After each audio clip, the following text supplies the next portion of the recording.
when people are together in person or virtually, great things happen. Like really cool things happen when your users are able to meet each other. One of the cool things that happens is that they find a way to make your service or your product even better. So they'll talk to each other about the successes they've had with your product or service and make each other feel better about using it. Then they'll go and they'll tell other people about it. So you're actually putting people together to become evangelists for you. That's one major thing that I've seen at events. Another thing is that you can actually monetize your event. So of course there are ticket sales, there's sponsorships you could do, partnerships you could have, and you could monetize an event that way.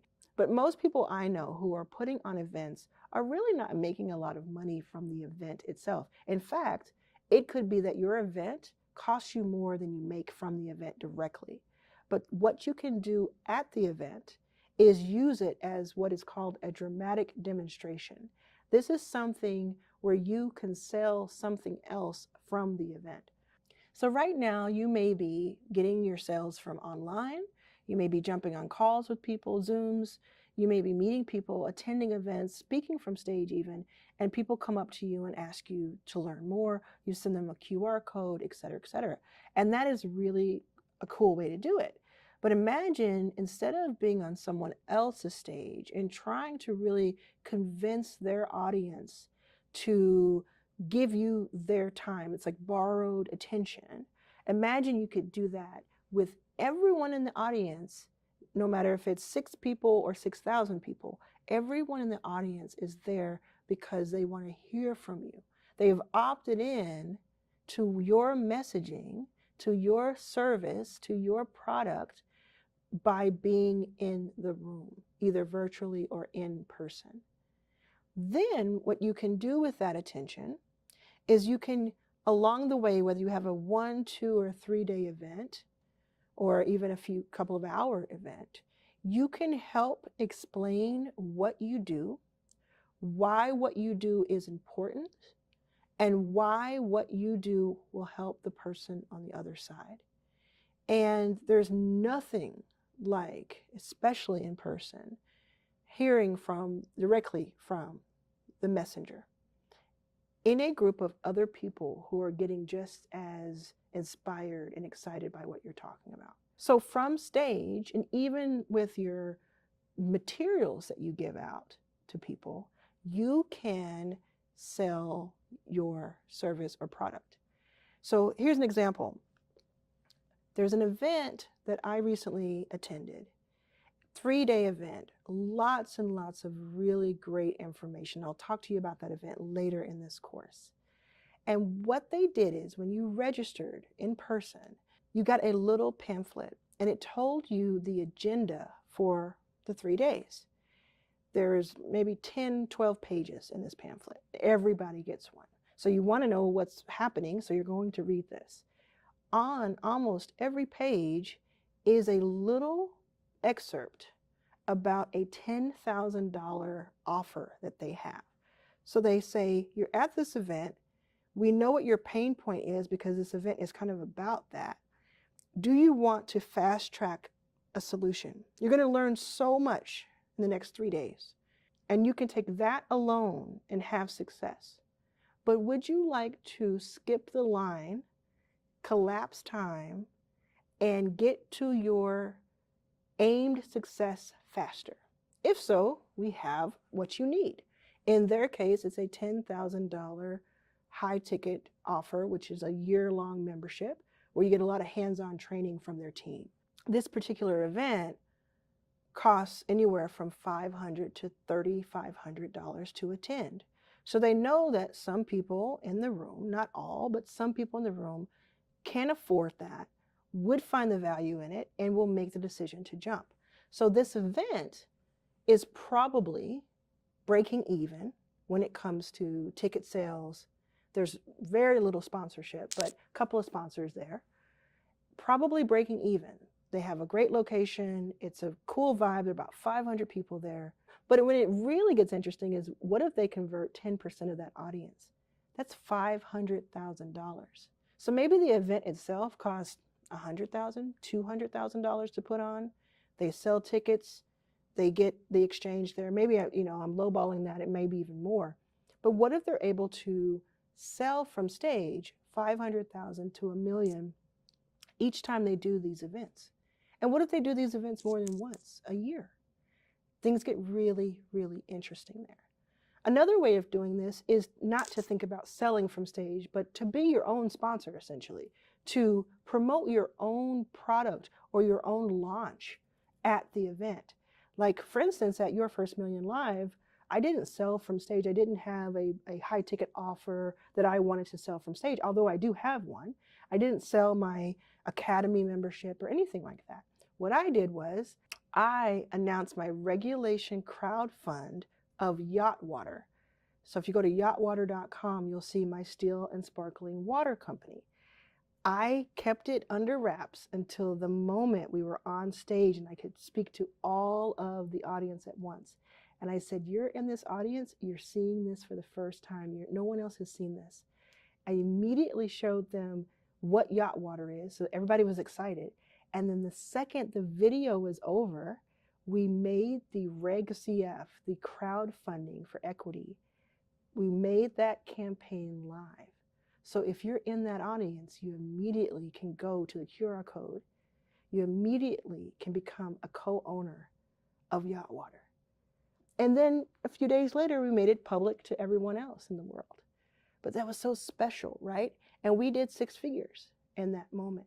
And we probably could have done more if we had really pushed it, day after day. We really pushed it and made it a main thing, had QR codes all over the building. We didn't do any of that. We wanted it to be sort of a soft sell, something fun that people could participate in. But that was big. We also had Backstage Capital, which is my venture fund. We also had Backstage Capital as the main presenting sponsor, along with Catalyst Studios, which is Holly Anderson Laveau's film studio. And again, she had so much to do with Your First Million Live being able to happen. We had those as presenting sponsors. So behind us, half of the event are these huge logos. So there's that awareness that you're making, really putting yourself on the map. So there's many different ways to think about this. I love the idea of a smaller event too. Let me make sure you know that you do not have to start at 2,000 people, 500 people. Certainly, I wouldn't even recommend that. What I would recommend is that you start with a dinner.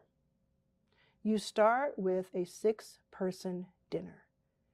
Everyone watching this has 6 people they could invite to a restaurant near them in their city. And that you could decide everyone pays for their own meal, or I'm going to cover the check because of what I think this could turn into. And what you do is you invite more than 6 people, because not everybody will be able to make it. You invite people of the same cloth, people who have something in common. They don't have to do exactly the same thing. It actually is nice when people are kind of mixed up a little bit, but they have the same ideals and the same direction. And maybe it's for entrepreneurs maybe you're an entrepreneur and you put on this dinner for 6 entrepreneurs and you say, I want to have some of the brightest minds in the room, and I want us to spend a couple of hours together eating great food, having wonderful conversation. There'll be a little bit of a theme to it, so we'll talk about it. And then this beautiful thing happens when everyone gets there, especially if they don't know each other already. You have each person introduce themselves. Give them enough time. Give them 2-3 minutes to introduce themselves. And as they're introducing themselves, there's this camaraderie that starts to take place. And there's sort of an instant interest that's happening. So they introduce themselves, you introduce yourself, you say why you want people to be in the room. And then you spend the rest of the evening having conversation. Maybe you talk about a specific theme or some challenges that everyone's going through, but you really just have the people, you have the salon. A salon comes from 17th century France, where it's about education or entertainment, right? You want pleasure or education or both, right? You want to just be able to casually talk to each other. Then what happens is that after that dinner, at least half of the people who attended reach out to you and thank you for the dinner. people stay in touch with each other, things start to percolate. It's very small at first, but it's meaningful. And over time, especially if you can be patient, over time, that turns into something big. Deals are made, friendships are forged, and you had everything to do with that. And that is how you start to build your network. So, especially if you think about, hey, can I put this on myself? Can I put this on the budget, like a line item for my company, where you're not asking for anything, you're not selling anything, you're not trying to get anything in return. What you're doing is just simply getting the ball rolling, lighting a spark that will turn into something over time. Now, take that same scenario and imagine you do it every single month. Imagine you do it in more than one city. Imagine you do it and it's 10 people or it's 15 people. It really starts to turn into something very, very special. You become known as this person who can curate a dinner, who can put certain people in a room. Over time, what also happens is that more and more aspirational people start to reach out and say, can they come to it? Or you might say, okay, I've done this a few times. Let me reach out to someone who would just blow people's minds if they walked into this room. You reach out to them, say, can I tempt you to come to this event? We're having a very intimate salon, a very intimate dinner. I would like for you to be the guest of honor, and just say a few words. And there's no pressure. You can say for as little as or as long as you want, but I'd love to have you there. If you do this request enough, people will say yes. And then you'll become known more and more and more as a connector. And then over time, what you can get more specific. This may happen before a big launch that you have. It may happen when you're fundraising. It may happen when you're about to reach a major milestone. It may happen when you're trying to hire the best and the brightest, and you have this network now who you can really just in the room tap them for their knowledge. You could stop halfway through the dinner, 15 people in the room, and say, I'm looking for a VP of sales. They have to be magnificent. Who do you all have? People start talking to each other, start pinging you, giving you information, and you have more than you need. That all can stem from a 6-person dinner down at the Red Lobster or wherever you want it to be. And it doesn't have to be fancy. It can be at your home. It can be casual. It can be a barbecue. I know a lot of people who do like barbecues. They're kind of known for, they have these barbecues and they get bigger and bigger each year. You can do that. It can be something that's a potluck. It can just be at, your favorite, just hang, your favorite bar, your favorite restaurant. So I would do that.